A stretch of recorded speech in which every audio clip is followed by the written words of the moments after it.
नमस्कार दोस्तों, स्वागत है आपका friends at preparation YouTube channel पर। और इस चैनल पर मैं लेके आता हूं आपके लिए एजुकेशनल वीडियो। और आज हम लोग डिस्कस करने वाले करंट अफेयर और जनरल स्टडी से रिलेटेड क्वेश्चन को, जो कि आपसे पूछे जाते हैं कॉम्पिटिटिव एग्जामिनेशन में। अगर आप किसी कॉम्पिटिटिव एग्जाम की प्रिपरेशन कर रहे हैं तो वहां आपके लिए ये वीडियो काफी यूजफुल हो सकती है, प्रैक्टिस को ध्यान में रखते हुए। चलिए क्वेश्चन को अटेम्प्ट करिए, प्रैक्टिस करिए और चेक करिए कि आपकी प्रिपरेशन कैसे चल रही है। ठीक है, और लास्ट में कमेंट करना ना भूलें। पहली बार वीडियो को देख रहे हैं तो चैनल को सब्सक्राइब जरूर कर लें ताकि नेक्स्ट वीडियो की नोटिफिकेशन आपको मिल सके। With reference to the bureau of Indian standard act consider the following statement. इस क्वेश्चन में आपसे ब्यूरो ऑफ इंडियन स्टैंडर्ड के बारे में पूछा जा रहा है, जो एक एक्ट है।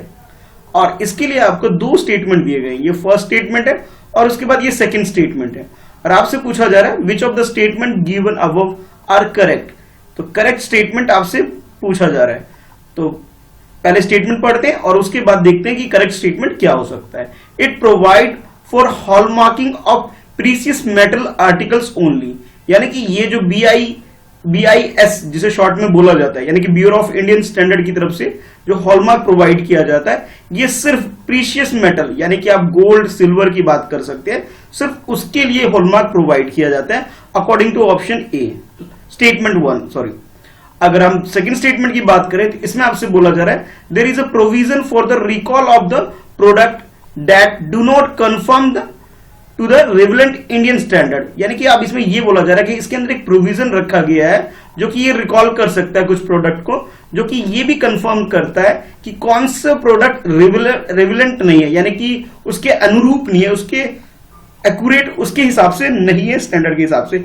ये भी प्रोविजन इसके अंदर रखा गया है। अब आपके पास चार ऑप्शन है और आपने क्वेश्चन को अटेम्प्ट करना है।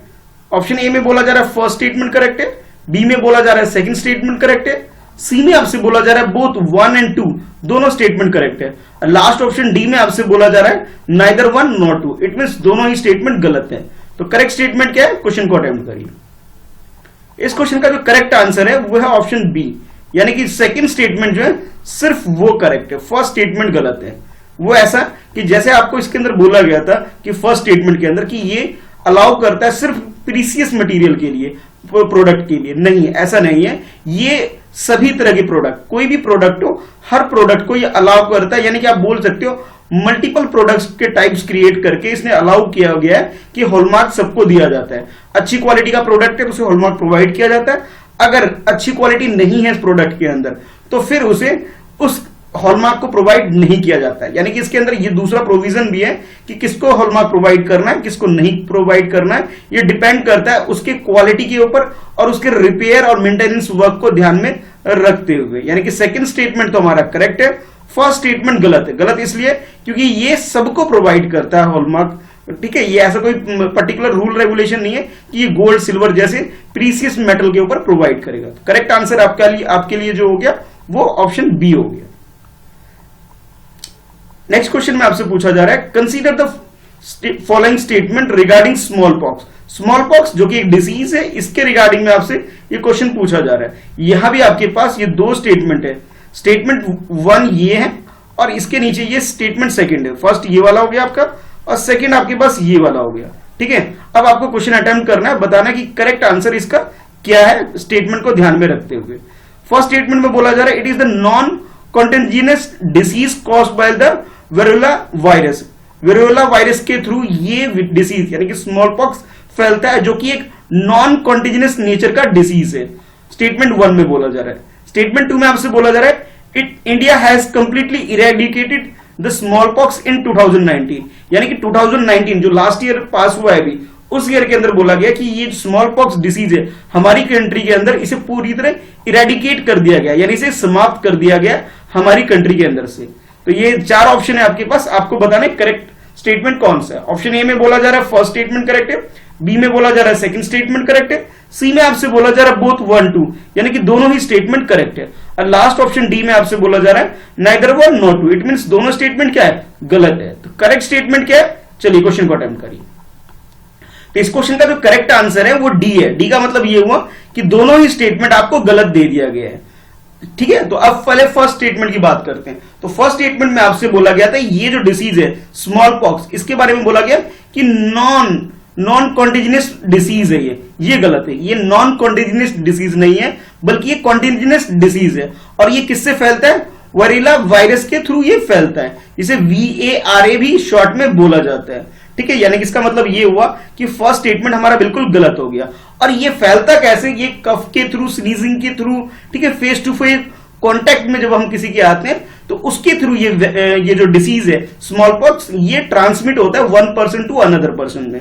ठीक है, अच्छा अब बात करते हैं इसकी थोड़ी हिस्ट्री और इसकी बैकग्राउंड में बारे में बात करते हैं। तो सेकंड स्टेटमेंट में आपसे ये बोला गया कि 2019 में हमारी कंट्री के अंदर इस डिसीज को इरेडिकेट कर दिया गया है, जो कि गलत है। हमारी कंट्री में 1977 में हमारी कंट्री में, ठीक है, इसे इरेडिकेट कर दिया गया है।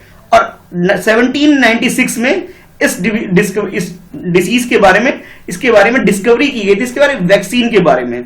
यानी कि आप ये कह सकते हैं कि एडवर्ड जेनर ने 1796 में इस बीमारी का इलाज ढूंढ निकाला था। ठीक है, और 1977 में इंडिया ने इस बीमारी को इरेडिकेट कर दिया था हमारी कंट्री के अंदर से प्रॉपरली। और वर्ल्ड की अगर हम बात करें, पूरे वर्ल्ड में 1980 में इंटायर वर्ल्ड, जितनी भी कंट्री है, जितने भी एरिया है पूरे इंटायर वर्ल्ड में, तो 1980 में पूरे वर्ल्ड में से इसे आप ये बोल सकते हो स्मॉल पॉक्स फ्री डिक्लेयर कर दिया था WHO ने। तो करेक्ट आंसर हमारा क्या हो जाएगा? डी। दोनों ही स्टेटमेंट गलत है। ठीक है, आपको एडवर्ड जेनर का नाम याद रखना है, नंबर 1। नंबर 2 कि 1980 के अंदर वर्ल्ड हेल्थ ऑर्गेनाइजेशन ने ये डिक्लेयर कर दिया गया, इसे कंप्लीटली इरेडिकेट कर दिया गया वर्ल्ड वाइड। आपको ये याद रखना है। ठीक है, और ये किस नेचर का डिसीज है? ये कॉन्टेजियस नेचर का डिसीज, यानी कि वन पर्सन टू से अनदर पर्सन में ये ट्रांसमिट हो सकता है। कैसे? कफ के थ्रू, स्नीजिंग के थ्रू और फेस टू फेस कॉन्टैक्ट के थ्रू ये एक पर्सन से दूसरे पर्सन में ये बीमारी फैल सकती है। यानी कैसे कहने का मतलब इसे आप ट्रांजिट किया जा सकता है। चलिए देखते हैं next question. With reference to the power of governor consider the following statement. यानी कि इस क्वेश्चन में आपसे पूछा जा रहा है कि पावर ऑफ गवर्नर के रिगार्डिंग में, ठीक है, और आपके पास ये दो स्टेटमेंट है, ये फर्स्ट स्टेटमेंट है और उसके बाद ये सेकंड स्टेटमेंट है। और नीचे आपसे बोला गया है कि करेक्ट स्टेटमेंट क्या है, इसको आपने आइडेंटिफाई करना है। According to first statement, governor has the discretion to summon, dissolve and prorogue the state legislative assembly. यानी कि गवर्नर के पास एक राइट है, एक पावर है कि वो समन कर सकता है और डिसॉल्व कर सकता है स्टेट लेजिस्लेटिव असेंबली को, अकॉर्डिंग टू स्टेटमेंट 1। स्टेटमेंट 2 में आपसे बोला जा रहा है कि article 163 of constitution limit the discretionary power of governor. यानी गवर्नर की ये जो पावर है उसको क्या करता है, ये लिमिट प्रोवाइड करता है आर्टिकल 163। ठीक है, तो आपके पास ये दो स्टेटमेंट है और इन दोनों स्टेटमेंट को ध्यान में रखते हुए आपको आंसर करना है कि करेक्ट स्टेटमेंट कौन सा है। ऑप्शन ए में बोला जा रहा है फर्स्ट स्टेटमेंट करेक्ट है, बी में आपसे बोला जा रहा है सेकंड स्टेटमेंट करेक्ट है, सी में आपसे बोला जा रहा है बोथ 1 एंड 2, यानी कि दोनों ही स्टेटमेंट क्या है, करेक्ट है। और लास्ट ऑप्शन डी में आपसे बोला जा रहा है नाइदर 1 नॉर 2। इट मींस ये हुआ कि दोनों ही स्टेटमेंट क्या है, गलत है। तो करेक्ट आंसर क्या है, क्वेश्चन को अटेम्प्ट करिए। तो इस क्वेश्चन का जो करेक्ट आंसर है, करेक्ट आंसर इसका बी है। बी का मतलब ये हुआ कि जो सेकंड स्टेटमेंट है सिर्फ वो करेक्ट है, फर्स्ट स्टेटमेंट गलत है। वो कैसे, अब वो समझ लेते हैं। पहले हम बात करते हैं सेकंड स्टेटमेंट की। तो सेकंड स्टेटमेंट के अंदर आर्टिकल 163 का जो फर्स्ट पार्ट है, ठीक है, 1, उसके अंदर ये पावर प्रोवाइड की जाती है कि भी गवर्नर के पास एक पावर होती है कि वो अपने माइंड से, यानी कि अपने विवेक से ये डिसीजन ले सकता है, अपने और इंडिपेंडेंट माइंड से डिसीजन ले सकता है कि भी सब अपने कोई भी डिसीजन मेकिंग स्किल जो उसके अंदर है, वो किसी भी प्रॉब्लम को सॉल्व करने के लिए कोई भी समन्वय वगैरह कुछ भी डिसीजन ले सकता है। ये गवर्नर के पास एक पावर होती है। अच्छा, अगर हम बात करें आर्टिकल 174 की, तो उसमें यह बोला गया कि गवर्नर के पास एक पावर होती है जिसे हम बोलते हैं कि गवर्नर क्या कर सकता है, समन जारी कर सकता है। समन जारी करने का मतलब यह होता है वो किसी को भी बुला सकता है, किसी को भी किसी भी मैटर के लिए किसी भी रिकॉल कर सकता है। लेकिन ये कब करता है, जब लेजिस्लेटिव असेंबली जो होती है वो स्टेट की वो डिसॉल्व हो चुकी होती है, उससे पहले नहीं। ठीक है, ये आपको ध्यान रखना है। यानी कि अगर आप किसी की गवर्नमेंट है तब ये फंक्शनिंग वो नहीं कर सकता, लेकिन जब गवर्नमेंट डिसॉल्व हो जाती है तब ये कर सकता है। तो इसका मतलब ये हुआ कि जो फर्स्ट स्टेटमेंट आपका वो गलत हो गया, ओनली जो सेकंड स्टेटमेंट है वो करेक्ट है। और गवर्नर की बात करें तो वो पूरी तरह जो डिसीजन मेकिंग जो उसकी होती है, जब गवर्नमेंट होती है तो गवर्नर जो एक्ट करता है वो करता है एडवाइस पे, काउंसिल ऑफ मिनिस्टर की, यानी कि स्टेट लेवल पे है तो काउंसिल ऑफ मिनिस्टर की जो भी एडवाइस होती है उसके अकॉर्डिंग ही गवर्नर काम करेगा, अगर हम स्टेट की बात करें तो। इसी तरह आप थोड़ा और ब्राइट कॉन्सेप्ट, अगर थोड़ा ब्रॉड कॉन्सेप्ट अगर आप रखते हैं तो भी इसी तरह आप बोल सकते हैं प्रेसिडेंट किसके उस पर काम करता है, जिस तरह प्रेसिडेंट काम करता है at the advice of council of minister, जो कि कैबिनेट लेवल की जो मिनिस्ट्री होती है उसमें काम करता है। उसी तरह स्टेट लेवल पे क्या होता है, जो काउंसिल ऑफ मिनिस्टर्स होते हैं जो कि सीएम के अंतर्गत होते हैं, उसके एडवाइस के अकॉर्डिंग ही एक्ट करता है गवर्नर। तो करेक्ट आंसर हमारा ऑप्शन बी हो गया, ओनली सेकंड स्टेटमेंट करेक्ट है। अब देखते हैं नेक्स्ट क्वेश्चन। और हाँ, वीडियो को लाइक जरूर करिए अगर आपने अभी तक लाइक नहीं किया है तो, और लास्ट में कमेंट भी करना है आपको कि आपका स्कोर क्या है। इस क्वेश्चन में आपसे पूछा जा रहा है which of the following space probes are related to the Mars, यानी कि मार्स से रिलेटेड कौन सा स्पेस प्रोग्राम है, आपको ये बताना है। तो ये कुछ स्पेस प्रोग्राम के नाम आप कह सकते हैं जो आपको दिए गए हैं।